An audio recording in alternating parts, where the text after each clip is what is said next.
tomato review today. It's going to be on this tomato right here, and this is called the Pinkfarbene tomato.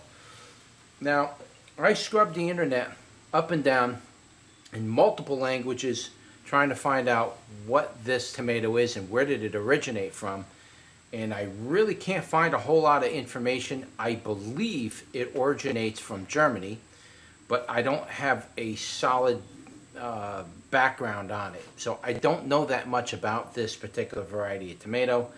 I forgot what pink means something, but farbene means something else. I think it means sweet cherry or something, but it's in German, so they put the words together. Pinkfarbene is one word in German, so I believe that's what where this tomato actually originates from, is Germany. Now, in my opinion, this is very much like the Everglades tomato. They look almost identical. If you grew them side by side, you wouldn't be able to pick out the differences between them. However, there are some slight variations in this particular tomato variety as opposed to the Everglades tomato. There are some very slight variations. So, as far as the color goes, they're very similar to Everglades, and as far as the shapes, they're very similar. But there's some aspects to this tomato that it's really hard for me to describe that makes it a little bit different than what the Everglades tomato would be. Being I'm really studying them side by side. Now, these are all Pinkfarbene tomatoes. I don't have any Everglades out here. But this particular variety of tomato, what I noticed with it, and I don't believe I noticed it on the Everglades tomatoes. I'm trying to get you on there. Camera is very hard to focus on, but I'm trying to get you in here. Okay, so it's really hard to see, but if you look at the skin, I'm not sure if you're getting it as clear as I'm trying to get it for you. If you're looking at the skin, you'll see little speckles in the skin. I don't believe ever seeing that on my Everglades tomatoes. My Everglades tomatoes are usually non-speckly in the skin part at all, whereas this particular variety has a little bit of speckling in it, and it grows very much the same way. This is also a pimpinellifolium, without a doubt. There's no question in my mind as to whether it's a lycopersicum or a pimp. This is definitely a pimp. One of the ways you could tell that a tomato is a pimp is that they pop easy. You can't even pick them off the plant without seeds squirting everywhere. That's why they named pimpinellifolium pimpinellifolium. It represents a pimple. If you pop a pimple, what does it do? It goes all over the place. The tomatoes are the same thing. Every time you go to pick one, they pop like a pimple. So they called that variety pimpinellifolium. That's what that's how they classified it. And one of those ways you can tell a pimp from another tomato is the fact that they just, once they get ripe, you go to pick them, your hands will get squishy with seeds. I got some here that I could probably demonstrate. I really don't want to make a mess, but one of the ways you can tell, trying to get one that's kind of on the ripe side. This one's ready to pop. This is like a loaded pimple right here, this one. Because you could tell it's very soft. See, it popped right in my hand. That is absolutely disgusting. I gotta wash my hands now. But that is how easy the pimps will pop.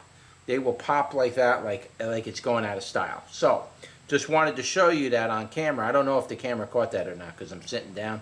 But I just wanted to show you that's how it goes with these tomatoes.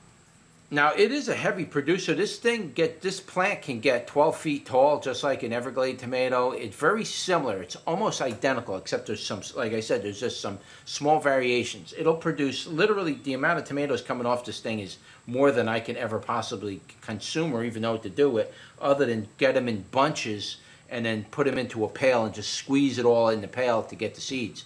I mean, there's more than I can ever really want. They're like Everglades tomatoes. Eventually they become, I would imagine, nuisance-like, because now I got Everglades tomatoes popping up all over my yard, which is good, but it's a nuisance. Like, it's becoming a weed to me now. So just want to make that clear that this plant profile is pretty much identical to the Everglades tomato plant. So if you've grown the Everglades tomato, this is be very similar to that. see what we got in there. Oh, it's pretty high. 6.5. 6.5 on the bricks. And so what we'll do is we'll just eat a whole one, I guess. We'll pick this one. And let's give that a go.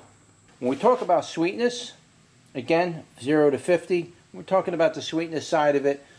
I'm probably, with this particular tomato, I'm going to put it on a kind of semi-low side. I'm not going to say it's much more than 20, maybe 21 on the sweetness. It wasn't extraordinarily sweet. In fact, my Everglade tomatoes are sweeter than these, but it had sweetness on it, but not very much. It said 6 something on the scale, but I don't know.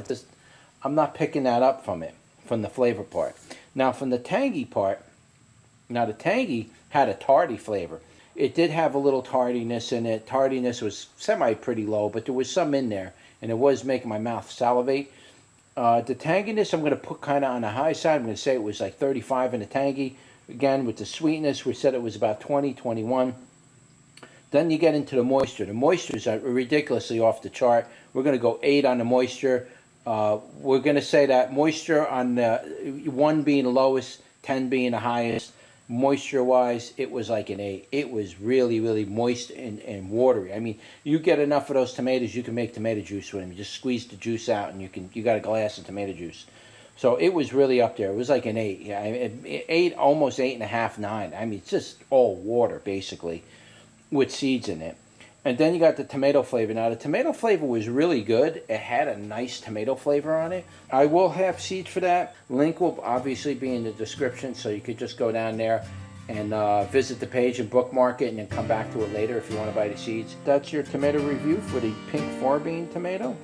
Don't forget to like, share, and subscribe, and I'll see you on the next one. Take care, guys.